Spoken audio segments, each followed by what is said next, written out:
But these are going to be the subsequent discussions points are going to be scenarios in which there's this inappropriate avidity of the proximal nephron for phosphorus. Okay, so pseudo hypoparathyroidism would be one example of that.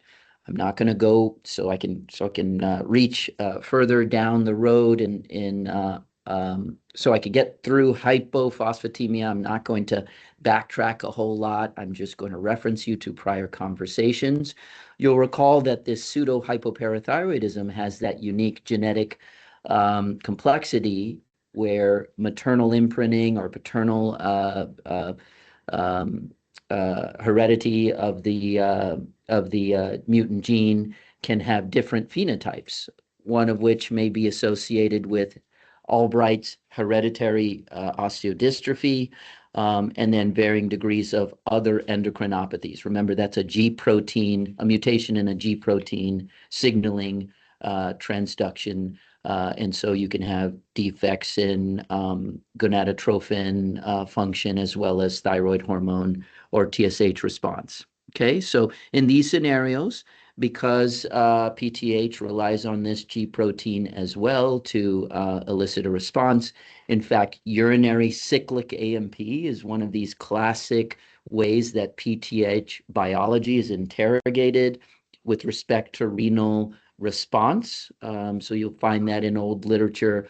You'll recall G proteins often employ cyclic AMP, adenylate cyclase as a further signaling, a step on the signaling cascade.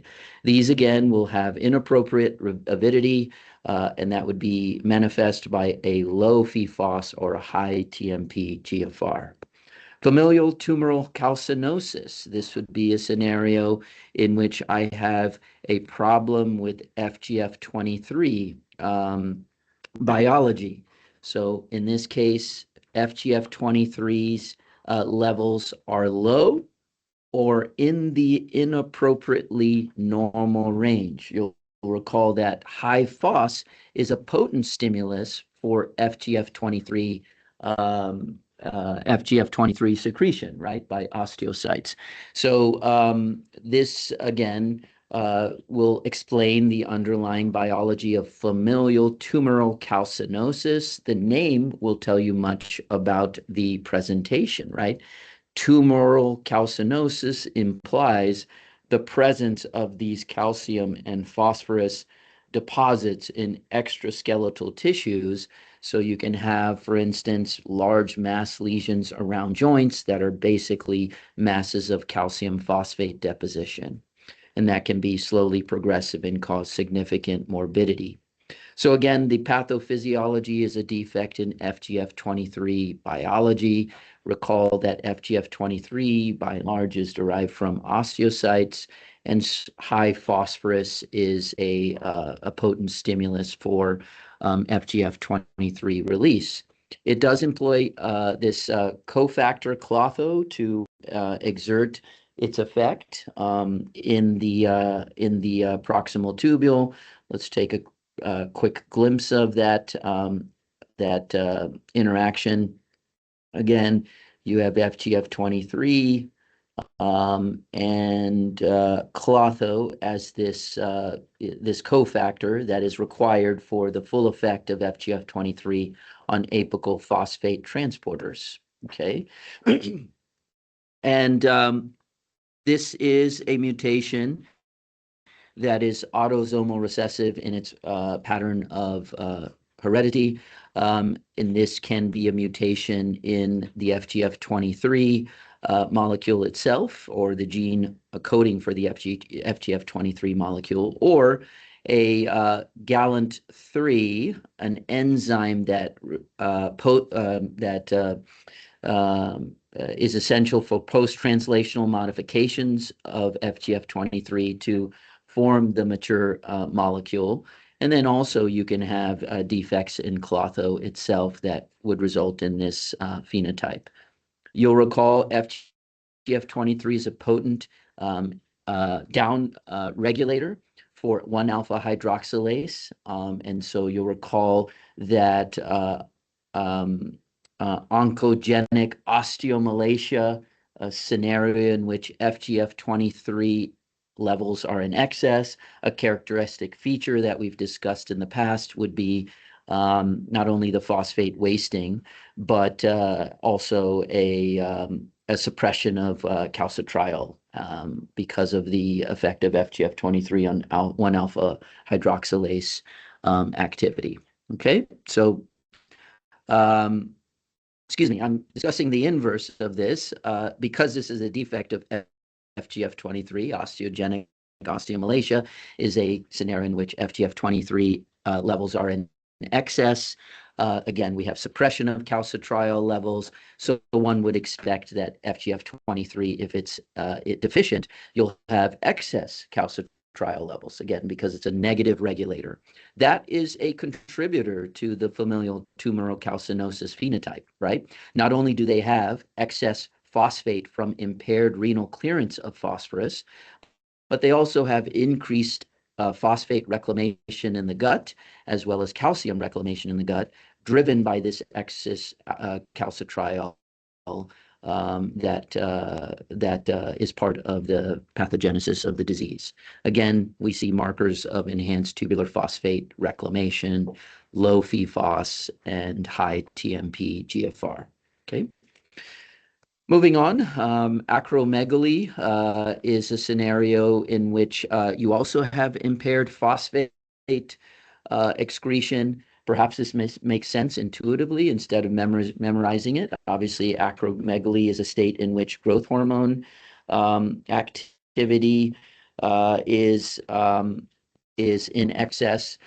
Of course, growth hormone is required for normal growth of a growing child, and so you might imagine that retaining phosphorus would be important for the skeletal mineralization of a growing child.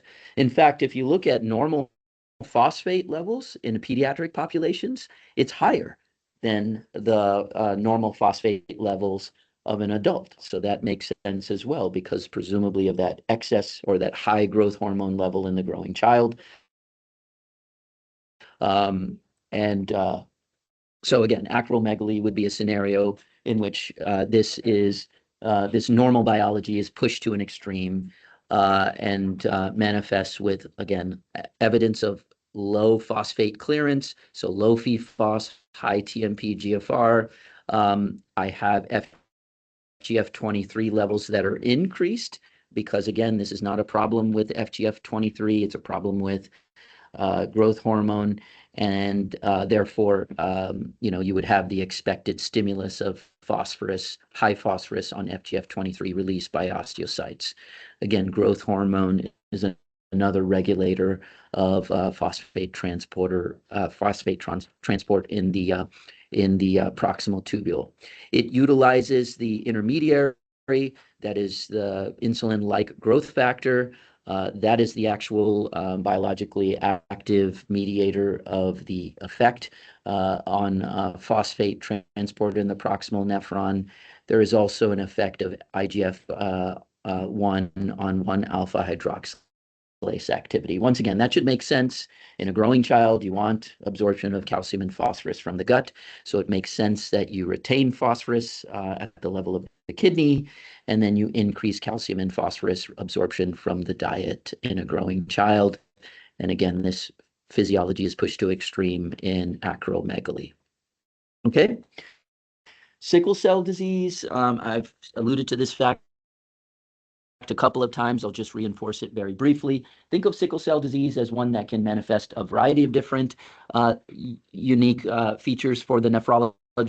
We have FSGS as one, proteinuria with FSGS as one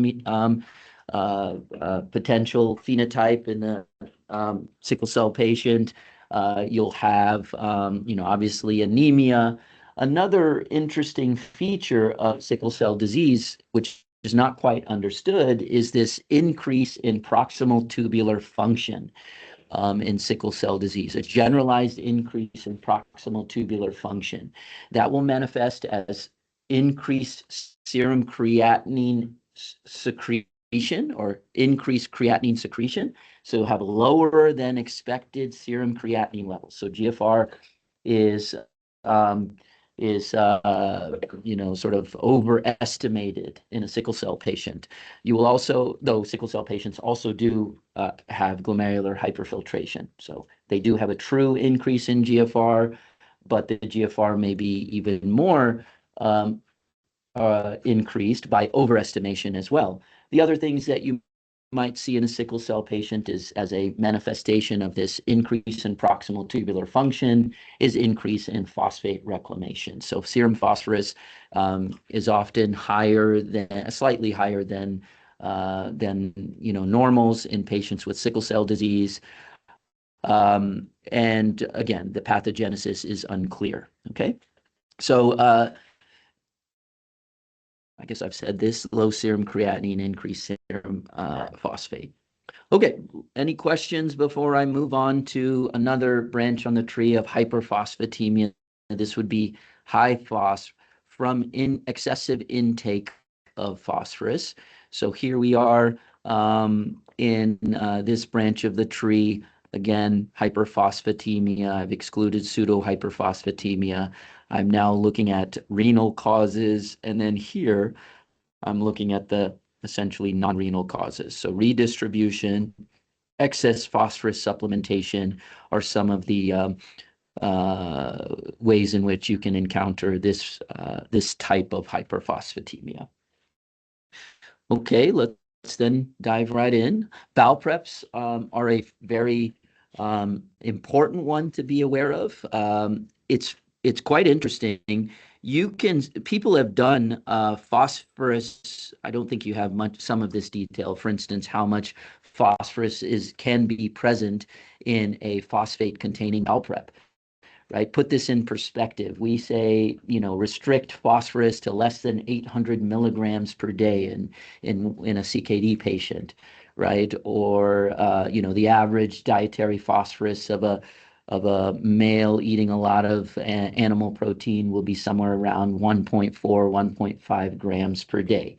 So in a single bowel prep, you can give 5 grams of phosphate all at once. So that's a huge phosphorus load. And so even with normal kidney function, if you serially monitor serum phosphorus after that Fleet's enema, you can see very high serum phosphoruses, even in the setting of normal renal function. People have shown it might even go as high as 10 milligrams per deciliter. So this is a known cause of acute kidney injury post enema. And so I would say that the enthusiasm for use of phosphorus-containing enemas has dramatically decreased with greater recognition of this phenomenon.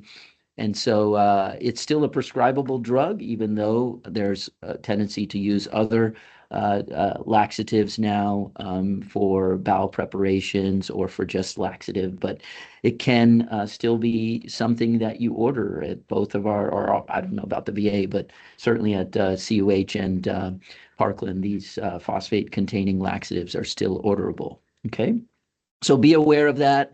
Not only the hyperphosphatemia that can occur, but the acute kidney injury that can occur. You have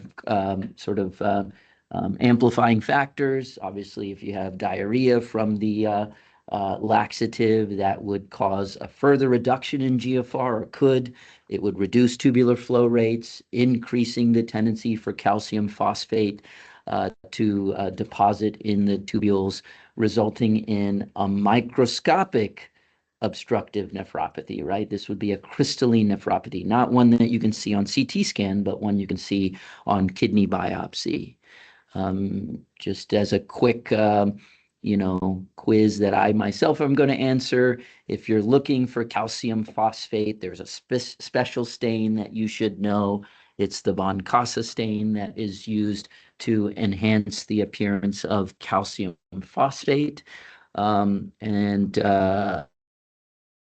This calcium oxalate, on the other hand, is one that you might accentuate the appearance of through the use of polarized light microscopy to look for the birefringence of the calcium oxalate crystals. Okay. Again, this hyperphosphatemia occurs shortly after a phosphate laxative. And I mentioned the fact that it can cause acute renal failure. You would predictably see a normal response to this high phosphate load, downregulation of phosphate reclamation. So that would mean high PFOS, low TMP GFR. Okay. Here we go, vancomycin for accentuating the appearance of these crystals. Moving on to redistribution. There's a few that you should be aware of.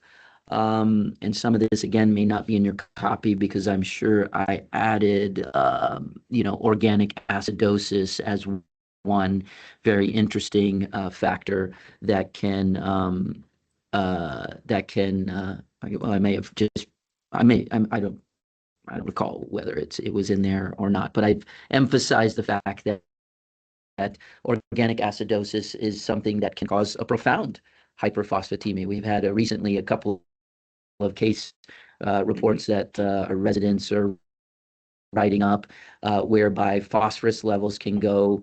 We had a massive lactate and ketoacidosis that was concomitantly manifest, and somebody who, even though they had total body phosphorus, which was low, in the setting of alcoholic malnutrition, their phosphorus levels went up to 10 by intracellular redistribution of phosphate to the ECF.